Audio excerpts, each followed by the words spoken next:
नमस्कार, मी मृणाली पिळणकर. तुम्ही पाहत आहात LS मराठी. पाहुयात काही महत्त्वाच्या बातम्यांचा वेगवान आढावा. नीट नंतर आता टीईटीचा गोंधळ, परीक्षा स्थगित, गुरुजींचा सुद्धा पेपर फुटला. प्रश्नपत्रिका 1.5 कोटींना विकण्यासाठी दिल्लीहून आलेल्या तिघांना भिवंडीत अटक. राज्यात इतरत्रही पेपर विकल्याचा संशय. 6 लाख परीक्षार्थींच्या मेहनतीवर पाणी. टीईटी पेपर फुटीनंतर सरकार ॲक्शन मोडवर. मुख्यमंत्री देवेंद्र फडणवीसांचे तातडीचे आदेश. SITच्या प्रमुखपदी पंजाबराव उगले, दादा भुसेंनाही फोन.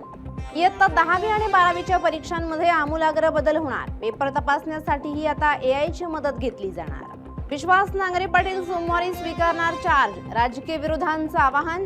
नवी मुंबईतील हिंदू संमेलनात राष्ट्रीय स्वयंसेवक संघासंदर्भात केलेल्या स्तुतीपर भाषणाच्या व्हिडिओमुळे राजकीय वातावरण तापलं.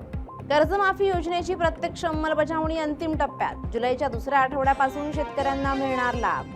मध्य रेल्वेच्या मुख्य मार्गावरील 12 साध्या उपनगरीय लोकल सेवांचं सोमवारपासून वातानुकूलित सेवांमध्ये रूपांतर करणार. सध्याच्या विना वातानुकूलित सेवांच्या जागी या वातानुकूलित सेवा सुरू केल्या जाणार. या बदलामुळे मध्य रेल्वेवरील एकूण वातानुकूलित उपनगरीय सेवांची संख्या 120 पर्यंत वाढेल. 81 साखर कारखान्यांना नोटीस. शेतकऱ्यांना ऊसाचा FRP न दिल्यानं सरकारची कठोर कारवाई. अयोध्येतील राम मंदिरातील कथित देणगी गैरव्यवहाराचा वाद सुरू असतानाच आता बद्री केदार मंदिर समितीवरही आर्थिक गैरव्यवहाराचे गंभीर आरोप.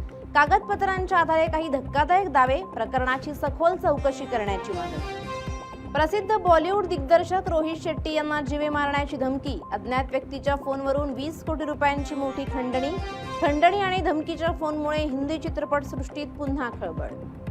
अमेरिकेला इशारा. इराणचे पुन्हा हल्ले. अमेरिकेनं शुक्रवारी इराणवर केलेल्या हवाई हल्ल्यानंतर इराणकडून बहरीनवर ड्रोन हल्ला. या होत्या आताच्या घडीच्या काही महत्त्वाच्या बातम्या.